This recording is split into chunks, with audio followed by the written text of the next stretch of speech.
Hello दोस्तों, आप लोग कैसे हैं। आशा करता हूं कि आप लोग अच्छे होंगे। मैं आज फिर से एक नया सिलेबस बताने वाला हूं और वो सिलेबस मैं आपको स्टार्ट कर दूंगा। धीरे धीरे आपको वीडियो मिलती जाएगी क्योंकि मुझे बहुत सारे वीडियो एक साथ रिकॉर्ड नहीं कर पाता हूं क्योंकि मेरे पास टाइम की थोड़ी सी प्रॉब्लम है। तो मैं धीरे धीरे करके आपको पूरा सिलेबस पढ़ाऊँगा, ठीक है। बट इतना आप निश्चिंत रहिए कि मैं जितना पढ़ाऊँगा ना उतना सफिशिएंट है। उससे ज़्यादा बाहर आपको दिमाग नहीं लगाना है। बस उतना ही आप पढ़ लीजिए और आपको पढ़ने के बाद आप चाहें तो और अन्य बहुत सारी बुक्स आती हैं उसमें आप पढ़िए और आपको अगर इस पढ़ाने से कुछ नया मिलता है तो आप उसको ग्रहण कीजिए। लेकिन मैं बता दूं, मैं जितनी भी बातें बताऊंगा वो 95% पूरा कवर रहेगा। कोई भी बुक उठाएंगे 95% मेरे यहाँ से कवर रहेगा, जो सिलेबस आपको पढ़ाऊंगा, ठीक है। तो आज का जो नया सिलेबस स्टार्ट करने वाला हूँ वो है हमारा बायोलॉजी। इसके पहले मैं सिलेबस बताया था आपको फिजिक्स का, और फिजिक्स का फर्स्ट चैप्टर मैं स्टार्ट भी कर चुका हूँ, ठीक है। मैं वीडियो बहुत सारा अपलोड कर दिया हूँ, तो आप जाइए पार्ट वाइज पार्ट देखते जाइए, ठीक है। चलिए आज का सिलेबस मैं बताऊँ कि आज हम लोग सिलेबस जो पढ़ने वाले हैं वो है जीव विज्ञान का सिलेबस, यानी बायोलॉजी का सिलेबस, ठीक है। तो बायोलॉजी में क्या क्या आपको पढ़ाऊंगा, कैसे पढ़ाऊंगा, मैं आपको बताते चलता हूँ, ठीक है। मैं कुछ टॉपिक्स पढ़ा भी चुका हूँ, ठीक है, तो आप वहाँ से देख सकते हैं। तो मैं बताऊंगा कौन सा टॉपिक्स मैं पढ़ा दिया हूँ। देखिए, पहला मैं पढ़ाऊंगा कोशिका यानी सेल। पहला टॉपिक क्या होगा? कोशिका यानी सेल, ठीक है। ये सेल्स के बारे में पढ़ाऊंगा कि हमारे शरीर के अंदर कितनी सेल्स पाई जाती हैं, सेल्स का आकार कितना होता है ना। माइटोकॉन्ड्रिया क्या है, डीएनए आरएनए क्या है, केंद्रक क्या है ना। गुणसूत्र क्या होता है, गोल्जी बॉडी क्या होता है, सेंट्रोसोम क्या होता है, लाइसोसोम क्या होता है, प्लास्टिड क्या होता है। मतलब A to Z क्वेश्चंस इस कोशिका के, है ना। कोशिका के अंदर की सबसे बड़ी कोशिका कौन सी है विश्व की, सबसे छोटी कोशिका कौन सी है, मानव शरीर के अंदर सबसे बड़ी कोशिका कौन सी है, सबसे छोटी कोशिका कौन सी है, ये तमाम पूरा चीज़ें मैं A to Z, है ना, पूरा आपको इस कोशिका चैप्टर में पढ़ाऊंगा। तो एक भी क्वेश्चन बाहर से नहीं आएगा। इस टॉपिक से पढ़ाने के बाद आप बाहर से क्वेश्चन 1% नहीं आने वाला। आप पूरा क्वेश्चन पढ़ने के बाद ना, पूरा टॉपिक सिलेबस पढ़ने के बाद आप चुटकियों में सबका आंसर दोगे, मेरी गारंटी है। आप बने रहिएगा वीडियो के साथ, ठीक है। उसके बाद नेक्स्ट चैप्टर पढ़ेंगे उत्तक यानी टिश्यू, है ना। क्या पढ़ेंगे? उत्तक यानी टिश्यू। ये भी पढ़ेंगे कि हमारे शरीर के अंदर जो टिश्यू होता है, टिश्यू का निर्माण किससे होता है, टिश्यू बनता कैसे है ना। ये सब पढ़ेंगे। हमारे शरीर के अंदर कितने टाइप्स की टिश्यू होती हैं, उत्तक कितने प्रकार की होती हैं, है ना। ये सब हम लोग पढ़ने वाले हैं इसमें टिश्यू वाले चैप्टर में। क्लियर ना? चलिए, उसके बाद हम लोग पढ़ेंगे पोषण। तो मैं आपको बता दूं, पोषण पढ़ने से पहले पोषण चैप्टर्स में ऑलरेडी पढ़ा चुका हूँ, ठीक है। तो इसका मैं वीडियो ऑलरेडी पढ़ा चुका हूँ। आप वीडियो पे जाएंगे, आप वीडियो के सेक्शन में, तो वहाँ पे आपको लिखा होगा न्यूट्रिशन यानी पोषण। एक एक चीज़ पोषण में मैंने क्या क्या पढ़ाया है मैं ये भी आपको बता दूं कि कार्बोहाइड्रेट कितने होते हैं, है ना, ठीक है। सेकेराइड क्या है, मोनोसेकेराइड क्या है, डाइसेकेराइड क्या है, पॉलीसेकेराइड क्या है, ये सब आपको पढ़ा चुका हूँ। जो हम लोग चीनी खाते हैं उसमें किस प्रकार का कार्बोहाइड्रेट होता है ना। जो नमक खाते हैं उसमें किस प्रकार का कार्बोहाइड्रेट होता है, ये सब मैं बता चुका हूँ कार्बोहाइड्रेट। उसके बाद मैं पढ़ा चुका हूँ प्रोटीन। हमारे शरीर के अंदर कितने प्रकार की प्रोटीन पाई जाती हैं, कितने प्रकार की प्रोटीन बाहर से हम लेते हैं, ये सब बता चुका हूँ। प्रोटीन हमारे शरीर के अंदर करता क्या है ना, प्रोटीन का, ठीक है। प्रोटीन जो हम लोग प्रोटीन खाते हैं तो सबसे ज़्यादा प्रोटीन किस में मिलता है, ये सब प्रोटीन में आपको बता चुका हूँ। उसके बाद वसा भी आपको पढ़ा चुका हूँ, विटामिन पढ़ा चुका हूँ, है ना। विटामिन की खोज किसने की, विटामिन नाम किसने दिया, है ना। लीवर में कौन सी विटामिन होती है ना। सब ऑलरेडी जितना कन्फ्यूजन होता होगा ना, सब मैं पढ़ा चुका हूँ विटामिन। उसके बाद मैं ये भी पढ़ा चुका हूँ खनिज पदार्थ। उसके बाद जल, यानी मोटा मोटी एक बात कहूँ तो पोषण मैं पूरा ही कंप्लीट कर चुका हूँ। पोषण पूरा कंप्लीट हो चुका है। आप जाइए वीडियो को वॉच कर लीजिएगा, पोषण उस पर लिखा होगा, न्यूट्रिशन यानी पोषण। चलिए, उसके बाद पाचन तंत्र पढ़ेंगे। तो मैं बता दूं कि पाचन तंत्र भी मैं पढ़ा चुका हूं, पाचन तंत्र भी मैं पढ़ा चुका हूं। अगर मैं आज ही आपको सिलेबस बता रहा हूं तो मैं इसके पिछले दिन यानी कल पाचन तंत्र मैंने कंप्लीट किया है। पाचन तंत्र क्या है, कंप्लीट किया है, ठीक है। तो पाचन तंत्र और पोषण आप दोनों टॉपिक्स जाके वीडियो देख लीजिएगा, पूरा एकदम डीपली बताऊंगा कि पाचन तंत्र कहाँ से स्टार्ट होता है ना, माउथ क्या है, ओसियोफेगस क्या है, स्टमक क्या है, स्मॉल इंटेस्टाइन क्या है, लार्ज इंटेस्टाइन क्या है, एनस क्या है ना, ये सब आपको बता चुका हूँ, है ना। चलिए, तो पाचन तंत्र पढ़ लीजिएगा। तो मैं आपको बता दूं कि जितना बायोलॉजी का सिलेबस है इसमें से 2 मैं आपको पूर्ण रूप से पढ़ा चुका हूं, आप वहां से वॉच करिए, ठीक है। जैसे ही पूरा सिलेबस खत्म होगा तो फिर लास्ट में इन दोनों को रिपीट कर दूंगा, क्लियर ना। चलिए, उसके बाद हम लोग पढ़ेंगे श्वसन तंत्र। क्या पढ़ेंगे? श्वसन तंत्र। क्या पढ़ेंगे? श्वसन तंत्र यानी रिस्पिरेटरी सिस्टम, है ना।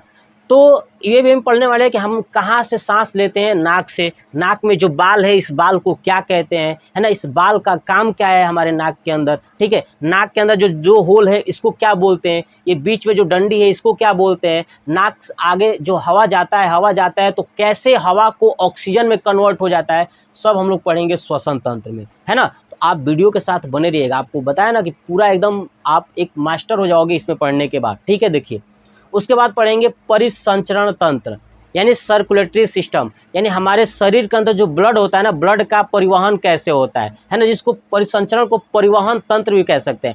हमारे शरीर के अंदर ब्लड का परिवहन कैसे होता है, ब्लड का काम क्या है, ब्लड कितने प्रकार की होती है, सब परिसंचरण तंत्र में पढ़ाऊंगा। जो हार्ट है, हार्ट कैसे काम करता है, हृदय कैसे काम करता है, हृदय हमारे शरीर के जो फेफड़ा है उसके पास कहाँ पर है, बीच में है कि लेफ्ट में है कि राइट में है ना। जब 2 व्यक्ति एक दूसरे के गले मिलते हैं, घर में महिलाएं गले मिलती है ना, तो एक को एक गले, दूसरे को दूसरा गले, ऐसे करके। ऐसा क्यों होता है, सब मैं आपको ये चीज़ बताऊंगा थोड़ा सा उसी में। चलिए, उसके बाद हम लोग पढ़ेंगे कंकाल तंत्र यानी स्केलेटन सिस्टम, यानी हमारे शरीर के अंदर कुल कितनी हड्डियां होती हैं, सबसे बड़ी हड्डी कौन सी है, सबसे छोटी हड्डी कौन सी है, सबसे चमकीली हड्डी कौन सी है, हड्डियों का निर्माण किससे होता है, हड्डियां कितने प्रकार की होती है, हड्डियां क्या उत्तक हैं कि नहीं है, सब आपको बताऊंगा, आप बस बने रहिएगा, ठीक है ना। इस हड्डी के यहाँ जो उंगली है इसको हड्डी को नाम क्या बोलते हैं, इस वाली हड्डी का नाम क्या बोलते हैं, इस वाली हड्डी का नाम क्या बोलते हैं, है ना, इस वाली हड्डी को नाम क्या बोलते हैं, है ना। जो हमारा घुटना है, घुटने पे एक हड्डी है, उस हड्डी को क्या बोलते हैं, है ना। ये सब आपको मैं बताऊंगा हड्डियों में यानी कंकाल तंत्र में। पूरे अपने शरीर के अंदर जितने भी कंकाल है ना, यानी 206 हड्डियां हैं, सबके बारे में हम लोग पढ़ने वाले हैं, ठीक है। उसके बाद हम पढ़ेंगे उत्सर्जन तंत्र, यानी जो भी चीजें हम ग्रहण करते हैं, है ना, उत्सर्जन, उसका उत्सर्जन कैसे होता है। जैसे मान लीजिए हम पानी पिए तो पानी का उत्सर्जन होता है, उत्सर्जन कौन कौन से अंग करता है ना। तो क्या हमारे शरीर के अंदर किडनी है तो उत्सर्जन करता है कि नहीं करता है, ठीक है। ये सब हम पढ़ेंगे, इसके अंतर आएगा उत्सर्जन के अंदर ही किडनी वगैरह ही आएंगी, किडनी भी हम लोग पढ़ने वाले हैं, किडनी की बनावट पढ़ेंगे, किडनी की संरचना पढ़ेंगे, किडनी किस आकार की दिखती है, सब मैं आपको बताऊंगा। चलिए, उसके बाद हम लोग पढ़ेंगे प्रजनन तंत्र यानी रिप्रोडक्शन सिस्टम। प्रजनन तंत्र यानी स्पर्म क्या है ना, ओवम यानी अंडाणु क्या है, ये सब के बारे में हम लोग पढ़ने वाले हैं प्रजनन तंत्र में। फीमेल का जो रिप्रोडक्शन सिस्टम होता है वो कैसे होता है, मेल का कैसे होता है, टेस्टिज क्या है ना, ये सब आपको मैं बताऊंगा, ठीक है। ये पूरा आपको ये टॉपिक्स में कंप्लीट कराऊंगा। उसके बाद हम लोग पढ़ेंगे आनुवांशिकी, है ना। नहीं बोलते हैं कि जब कोई आप घर पे गलती करते हो ना तो एक चीज़ बोलते हैं कि ये अपने मम्मी पे गया है, उसका चेहरा देख के नहीं मम्मी पे गया है, पापा पे गया है, सब मैं आपको ये बताऊंगा अनुवांशिकी में, ठीक है। अनुवांशिकी का जब सिद्धांत पढ़ेंगे, ठीक है, तो इसमें मैं आपको बताऊंगा कि कैसे डिसाइड होता है, ठीक है। ये सब इसमें हम लोग पढ़ने वाले हैं।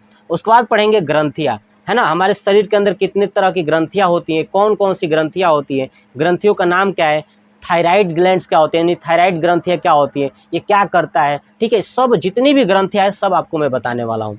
उसके बाद हम लोग पढ़ेंगे बीमारी, यानी हमारे शरीर के अंदर कैसे कैसे बीमारी उत्पन्न होता है, क्या रीजन है कि बीमारी उत्पन्न हो जाता है ना, कोई तो समस्या होगी ना बीमारी उत्पन्न होने का, ये सब पढ़ने वाले हैं। उसके बाद ये हो गया, अब पढ़ लेंगे लास्ट टॉपिक जंतुओं का वर्गीकरण, यानी पूरे विश्व में जितने भी जंतु हैं उनको कितने भागों में बांटा गया है, किसने बांटा है ना, ये सब पढ़ने वाले हैं, वो जंतु कौन कौन से है, ठीक है। ये था हमारा 13 तक पूरा बायोलॉजी से संबंधित। उसके बाद ये 2 टॉपिक पढ़ेंगे, पर्यावरण एवं प्रदूषण।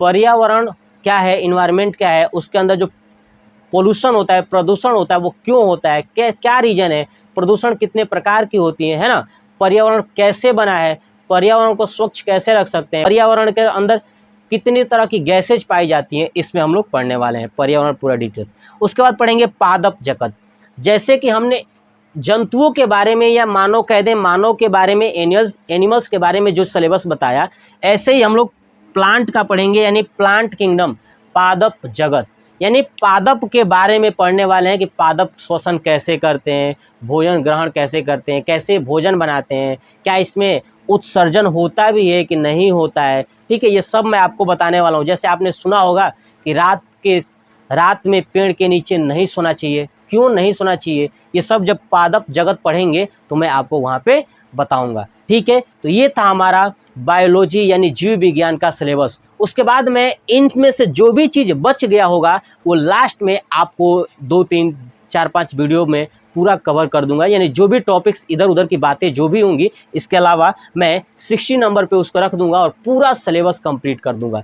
ठीक है, तो ये सिलेबस आपको कैसा लगा? अभी तक आप ये नहीं देखे ना, पोषण और पाचन तंत्र, जाइए चेक कर लीजिए, देख लीजिए। ठीक है, अगले दिन से मैं कोशिका चैप्टर स्टार्ट करूंगा। ऐसे जैसे मैंने सिलेबस लिखा है ना, ऐसे ही मैं आपको पढ़ाऊंगा, है ना। जैसे मैं लिखा हूँ वैसे ही सिलेबस पढ़ाऊंगा। ऑलरेडी मैंने ये 3 और 4 नंबर का पढ़ा दिया है, पोषण पाचन तंत्र, तो मैं 1 और 2 पढ़ाऊंगा, उसके बाद आ जाऊंगा 5 नंबर पे।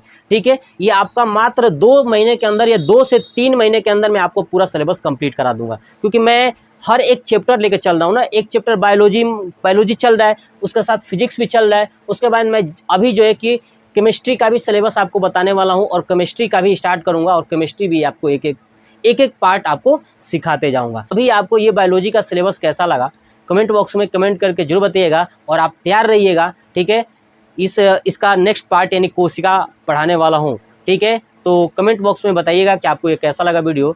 जय हिंद, जय भारत, वंदे मातरम।